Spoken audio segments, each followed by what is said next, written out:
ہمارے حضرت والا حضرت عارفی قدس اللہ تعالی سرہ فرمایا کرتے تھے کہ اللہ تبارک و تعالی نے انسان کو جب بھیجا دنیا میں تو اس کے ساتھ دو ایسی چیزیں لگا دیں جو اس کو گناہ پر آمادہ کرنے والی ہیں، ایک شیطان اور ایک خود انسان کا نفس۔ یہ دونوں چیزیں ایسی ہیں جو انسان کو گناہوں پر آمادہ کرتی ہیں، کبھی نگاہ کا گناہ، کبھی کان کا گناہ، کبھی زبان کا گناہ، کبھی ہاتھوں کا گناہ۔ یہ شیطان اس کو اور نفس انسان کو گناہوں پر آمادہ کرتا رہتا ہے۔ وہ ایک زہر ہے یہ انسان کے لیے، جو شیطان بھی زہر اور انسان نفس کی خواہشات بھی زہر، جو اس کو ہلاکت کی طرف، تباہی کی طرف، اللہ تعالیٰ کی ناراضی کی طرف لے جانے والی ہے۔ لیکن اللہ جل جلالہ کی رحمت سے اور اس کی حکمت سے یہ بات بعید تھی کہ زہر تو پیدا فرمائے اور تریاق پیدا نہ فرمائے۔ اللہ تعالیٰ جب جو زہر پیدا فرماتے ہیں تریاق بھی اس کے ساتھ میں آتا، تریاق بھی عطا فرماتے ہیں، یعنی اس زہر کا علاج بھی ساتھ ساتھ دیتے ہیں۔ جتنے امراض پیدا کیے اللہ تعالیٰ نے اس کے لیے دوائیں بھی دی، زہر پیدا کیا اس کا تریاق بھی دیا کہ زہر اگر کسی کو چھو جائے تو وہ کیا کرے۔ اور مجھے ایک مرتبہ یہ واقعہ پیش آیا کہ ایک مرتبہ میں سفر میں تھا، تو جنوبی افریقہ کی بات ہے، وہاں سفر کے دوران ایک وادی آئی جس میں بڑی خوبصورت وادی تھی۔ ایک لمبا سفر ہو رہا تھا تو ہم نے سوچا تھوڑی دیر یہاں پر اس وادی میں ٹھہر کر ذرا اس کے ماحول سے لطف اندوز ہوں، اس غرض کے لیے گاڑی ٹھہرا دی۔ تو وہاں ایک بہت ہی خوبصورت پودا تھا جس کے پتے بڑے خوبصورت تھے، تو میرا دل چاہا تو میں اس پودے کی طرف بڑھا کے اس کے ہاتھ لگا کر اس کو دیکھوں اور اس سے لطف اندوز ہوں۔ تو میرے جو ساتھی تھے انہوں نے ایک دم سے روکا، کہا کہ خبردار اس کو ہاتھ نہ لگائیے گا۔ میں نے کیوں؟ کہا کہ یہ ہے تو بڑا خوبصورت یہ پودا، لیکن اس کی خاصیت یہ ہے کہ اگر اس کو آدمی چھو لے تو اس سے انسان کے جسم میں زہر سرایت کر جاتا ہے اور اس کی ایسی تکلیف ہوتی ہے جیسے کسی بچھو کے کاٹنے کی ہوتی ہے یا کسی موذی جانور کے کاٹنے سے جیسے تکلیف ہوتی ہے، ایسی تکلیف ہوتی ہے اس کو چھو لینے سے۔ میں نے کہا بھائی یہ تو بڑا خطرناک معاملہ ہے، اتنا خوبصورت پودا ہے، ہر ایک آدمی کا دل چاہتا ہے کہ اس کو چھوئیں، اور اس کا فوراً نتیجہ یہ ہے کہ آدمی اس کے اوپر زہر پھیل جائے اور بچھو کے کاٹنے جیسی تکلیف ہونے لگے، یہ تو بڑی پریشانی کی بات ہے۔ تو اب انجان آدمی اگر کوئی اس کو چھو لے گا تو وہ تو مصیبت میں پڑ جائے گا۔ تو انہوں نے بتایا کہ مگر اللہ تبارک و تعالیٰ کی عجیب رحمت یہ ہے کہ اس پودے کے اندر تو یہ صلاحیت ہے کہ اس کو چھونے سے آدمی کے اندر زہر چڑھ جاتا ہے اور بچھو کاٹنے جیسی تکلیف ہوتی ہے، لیکن اسی کی جڑ، جہاں یہ پودا ہوتا ہے اسی کی جڑ میں ایک اور پودا ہوتا ہے، اس کو ہاتھ لگا لے وہ زہر ختم ہو جاتا ہے۔ تو جہاں زہر چڑھا اگر اس کو ہاتھ لگا لیا وہ زہر ختم ہو گیا اور اس کی تکلیف جاتی رہی۔ اللہ تبارک و تعالیٰ نے یہ پیدا فرمایا۔ تو مجھے خیال آیا، میں نے کہا دیکھو یہ جو پودا ہے یہ در حقیقت گناہوں کی ایک عملی تصویر ہے کہ گناہ دیکھنے میں بڑے خوشنما نظر آتے ہیں، اس میں لذت محسوس ہوتی ہے، اس کی طرف دل کھنچتا ہے، نفس انسان کو آمادہ کرتا ہے کہ اس کو وہ گناہ کا ارتکاب کرے، لیکن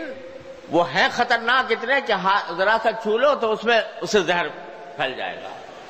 اب ایک منظر سامنے ہے آنکھوں کے، کوئی نامحرم سامنے ہے، حسن و جمال کا ایک مرکز ہے، اس کی طرف دل کھنچتا ہے، کشش پیدا ہوتی ہے، دل چاہتا ہے کہ آدمی اس کو دیکھتا رہے، لیکن ہے وہ زہر، ایسا ہی زہر ہے جیسے وہ پودے کا زہر تھا۔ زہر ہے، اس کو آدمی دیکھے گا، گناہ میں مبتلا ہوگا، اللہ تعالیٰ کی ناراضی مول لے گا، آخرت کے اندر اس کا انجام جہنم کی شکل میں دیکھے گا۔ اللہ تعالیٰ محفوظ رکھے۔ فرمایا العینان تزنیان وزناہما النظر، آنکھیں بھی زنا کرتی ہیں اور ان کا زنا یہ ہے کہ وہ دیکھے، اور نظر کو ناجائز کام میں استعمال کریں۔ تو یہ آج اللہ بچائے ہمارے ماحول کے اندر اللہ تعالیٰ حفاظت فرمائے۔ پہلے کوئی آدمی بد نظری باقاعدہ اہتمام کر کے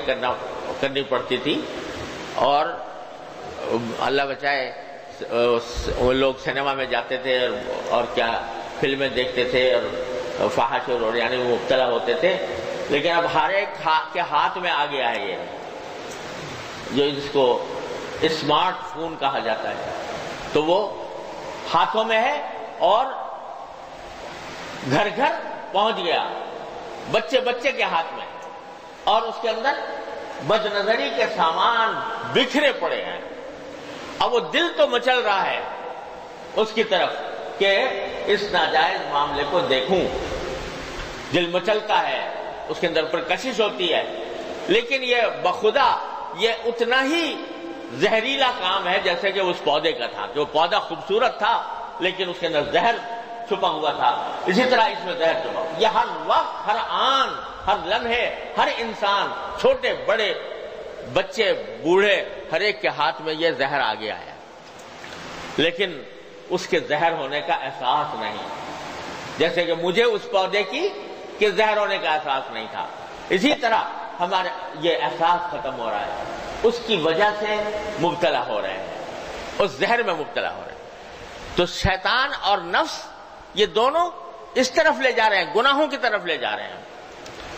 لیکن اللہ تبارک و تعالیٰ نے اس کے تریاق یہ پیدا کیا کہ جب تمہیں شیطان ڈسے، جب تمہیں نفس کا تقاضا ڈسے، تو اس کا تریاق یہ ہے کہ اللہ تعالیٰ کی طرف رجوع کر لو فوراً، یا اللہ مجھ سے بہت غلطی ہو گئی، معاف فرما دیجیے، استغفار کر لیں، توبہ کرے۔ توبہ کا اصل کام تو یہ ہے کہ توبہ کے 3 جز ہوتے ہیں، ایک یہ کہ اس کام کو جس سے توبہ کر رہا ہے فوراً چھوڑ دے، دوسرا یہ کہ اس کے اوپر ندامت ہو، شرمندگی ہو کہ میں نے یہ گناہ کا کام کیا، میں نے غلط کام کیا، اور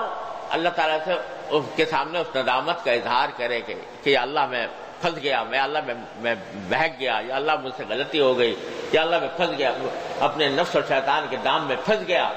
اس پر ندامت کا اظہار کرے، فوراً چھوڑ دے، اور آئندہ کے لیے عزم کر لے کہ آئندہ اس کے قریب نہیں جاؤں گا، تو توبہ کامل ہوتی ہے۔ پھر وہ حکم ہوتا ہے کہ التائب من الذنب کمن لا ذنب لہ، پھر وہ گناہ سے توبہ کرنے والا ایسا ہو جاتا ہے جیسے کہ اس نے کبھی گناہ کیا ہی نہیں تھا، نام اعمال تک سے مٹا دیا جاتا ہے وہ گناہ۔ اللہ تبارک و تعالیٰ کی رحمت ایسی ہے کہ اس کے نام اعمال سے بھی مٹا دیتے ہیں۔ تو بھائی اصل کام تو یہ ہے کہ جب بندے کو احساس ہو جائے، پتہ نہیں میں جس وقت یہ ناجائز کام کر رہا ہوں، گناہ کا کام کر رہا ہوں، اگر اسی وقت میری موت آ گئی، اللہ تبارک و تعالیٰ نے مجھے اپنے پاس بلا لیا اسی حالت میں، کیا بنے گا میرا، کیا انجام ہوگا، کیا حشر ہوگا؟ آدمی یہ سوچے کہ کتنا بھروسہ ہے تمہیں کہ کتنی دیر زندہ رہو گے، بیٹھے بیٹھے انسان ختم ہو جاتا ہے، نہ جانے کتنے واقعات ہم اپنی آنکھوں سے دیکھتے ہیں کہ بیٹھے بیٹھے انسان ختم ہو گیا۔ تو اول تو آدمی کو یہ سوچ کر اس کو فوراً